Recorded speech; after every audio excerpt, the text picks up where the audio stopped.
Bismillahir Rahmanir Rahim. My dear students, as I said in that I am going to share with you people lectures today. I have also shared with you people the stuff for reading, because you have to read whatever is in the syllabus and curriculum, right, of HEC, because we are going to share, the stuff that we have taught you and the course of HEC with other universities, and they will set for you people the paper and they will check. I am very happy with that, very happy with that.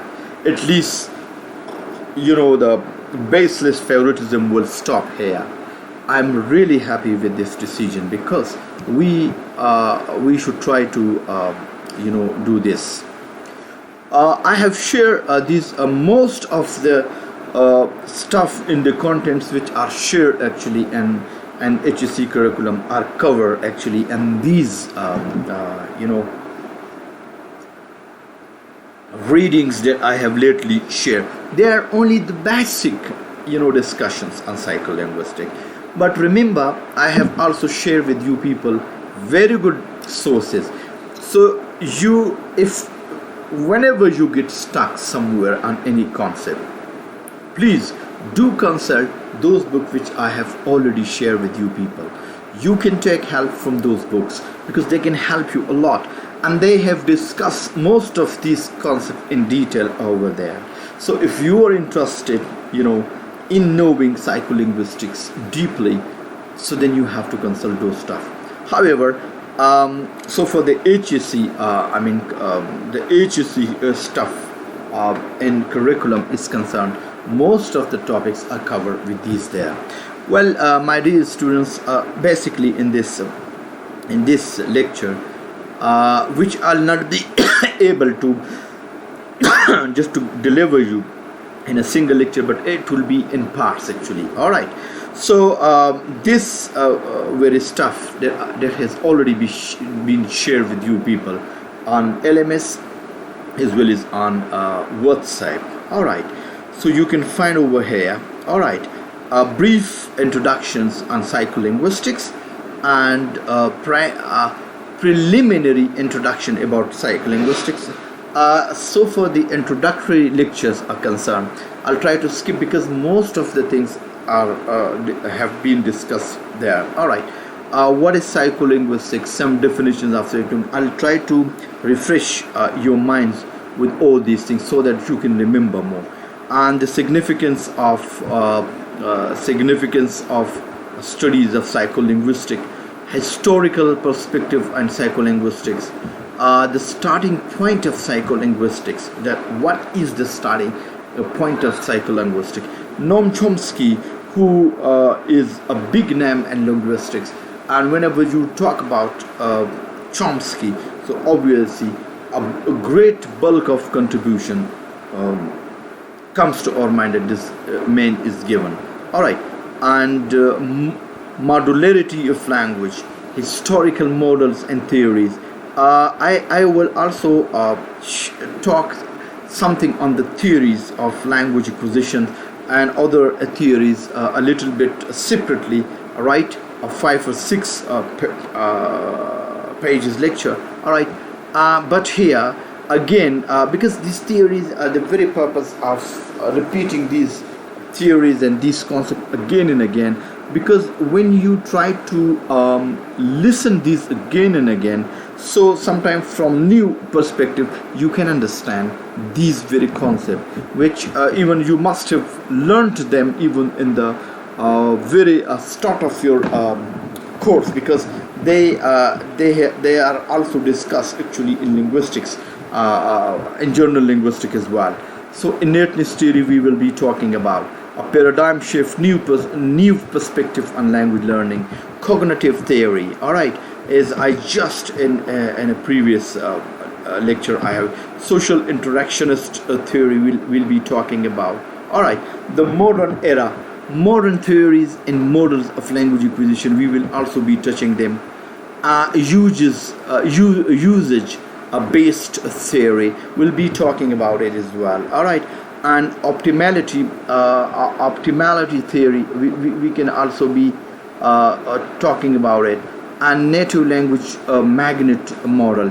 So most of the general topics actually are covered actually in this particular stuff. So please, you need to glue to this particular text for understanding sake. All right, so we are going to talk on first, so you have to please be very attentive, and because I am trying, it's very hard work indeed, because I'm trying to explain you people the text here, and then I'm trying to like my lecture of 20 or 25 minutes or even sometime hour, it becomes of GBs, and then I have to cut down actually such a great amount of data into manageable and uploadable data to YouTube, because LMS doesn't support such a great, and believe me, it takes a great amount of time.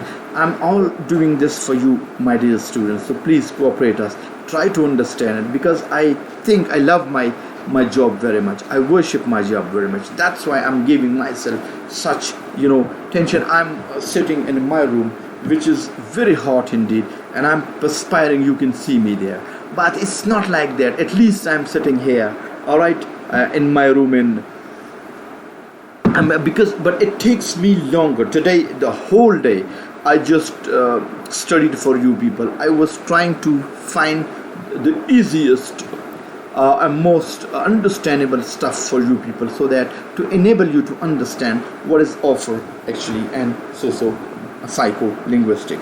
So here a brief introduction on social psycholinguistic again, though I have given you lectures previously in detail, and I have even talked about things there, but again I'm telling you something, a preliminary, all right, very basic, all right, preliminary introduction about psycholinguistic. So obviously by now you must have been be able to understand what psycholinguistic, and I have even given you some assignment, and the basic purpose of my date last assignment was to enable you to just to go and attempt basically those concepts that which I talk on. So when you do yourself, when you listen to my lectures here, and when you try to think yourself, so all these holistic and combined efforts will enable you to understand even the stuff we share with you and the lecture you hear, and it will help you that you will understand them very well. So obviously what is psycholinguistics? So you can simply say that the scientific study of the relationship between language and mind. So this psycho, it is come from psychology. So psychology, it was considered to be the study of soul in before, but now actually it means psychology means the study of mind. So both, the very combination of these two words enable you to tell the study of mind in language, or we can say language in relations to mind, or we can say the role of mind in language acquisition and language learning, and blah blah. So many questions could be there. Obviously this question, it has many it has given trouble to many scholars in the past, in the past 60 or so years since. Transformational generative grammar movement is forced the subject of the link between language and its relationship to the human psychology. All right, transformation. When Chomsky actually, when he took part there in linguistic research, and since then actually there has been revolutions actually in language, and particularly in psycholinguistics there. All right, so this transformational generative grammar movement, which has really created some link between language and its relations to human psychology to the forefront of linguistic study, means that this has really highlighted the importance of it. A psycholinguistics basically is the study of language, is it relates to the human mind, is it said before. All right, Some scholars see psycholinguistics is the study. Remember, some other scholar, they find psycholinguistics to be a study of how language influences. All right, what are the influences of language and is influences of human mind? Means that how does the human mind influence actually the language? All right, how does the human mind actually influence the language? Some other scholar, especially those who has got some psychological leaning, like for example, who think from a psychological point of view. All right, they see linguistics in terms of experimental form. All right, they try to do some experiment. All right, of the human mind within the laboratory. They try to take actually the relationship of language and language to the library there. All right, to the laboratory there, and its ability to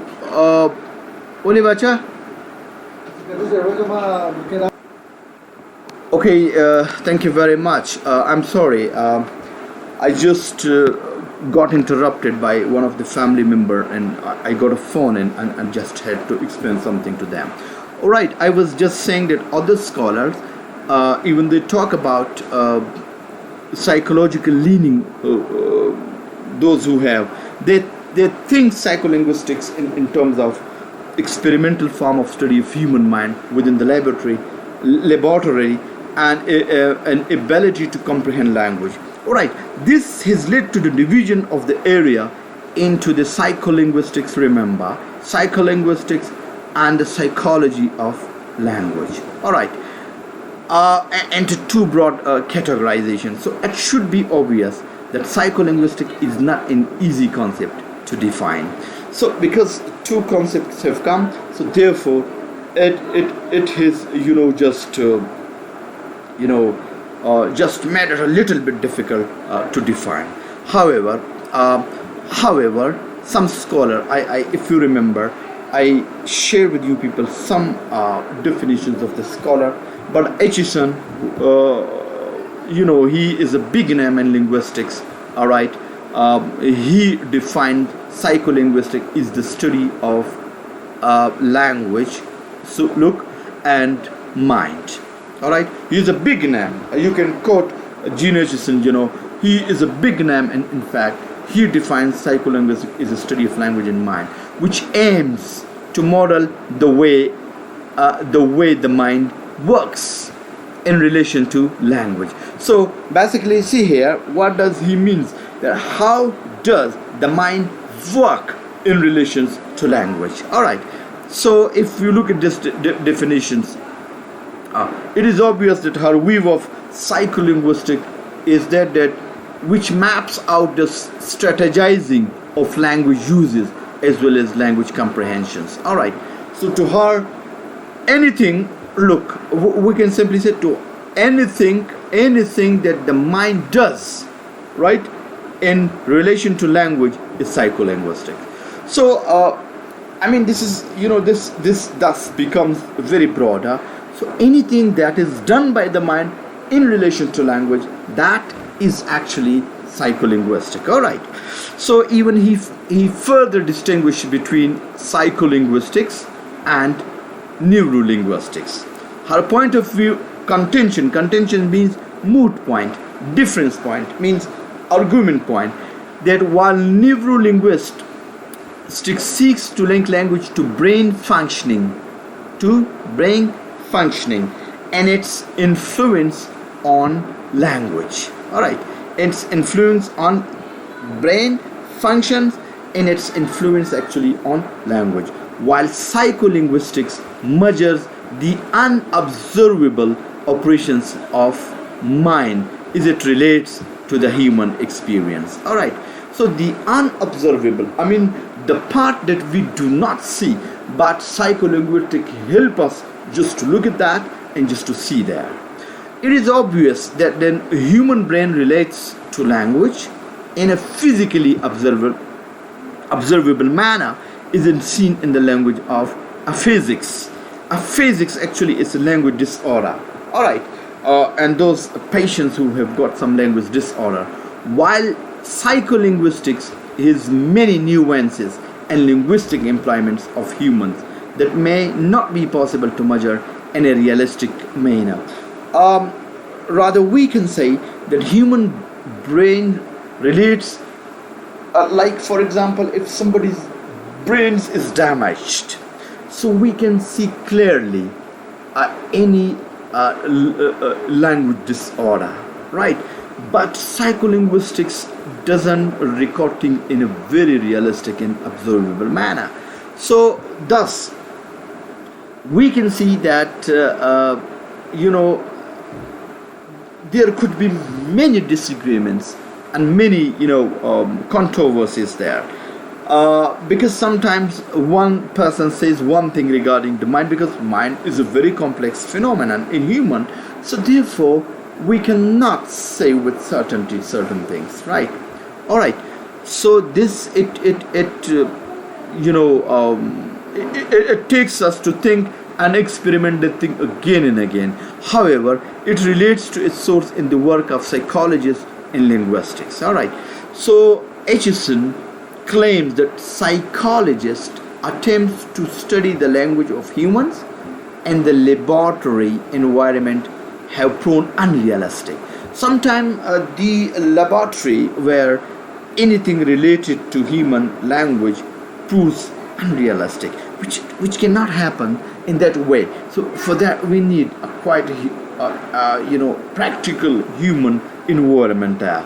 So she notes this. She notes has made it obvious that language is not a laboratory phenomenon, but rather it is a social phenomenon which exists in a social setup and which exists obviously there, and which needs to be observed beyond the walls of laboratory. For according to her,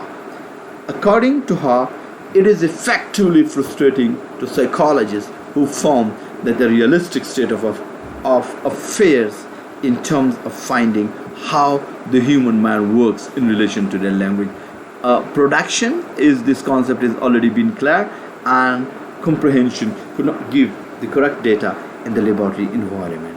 So I think I have to just take it a little break here.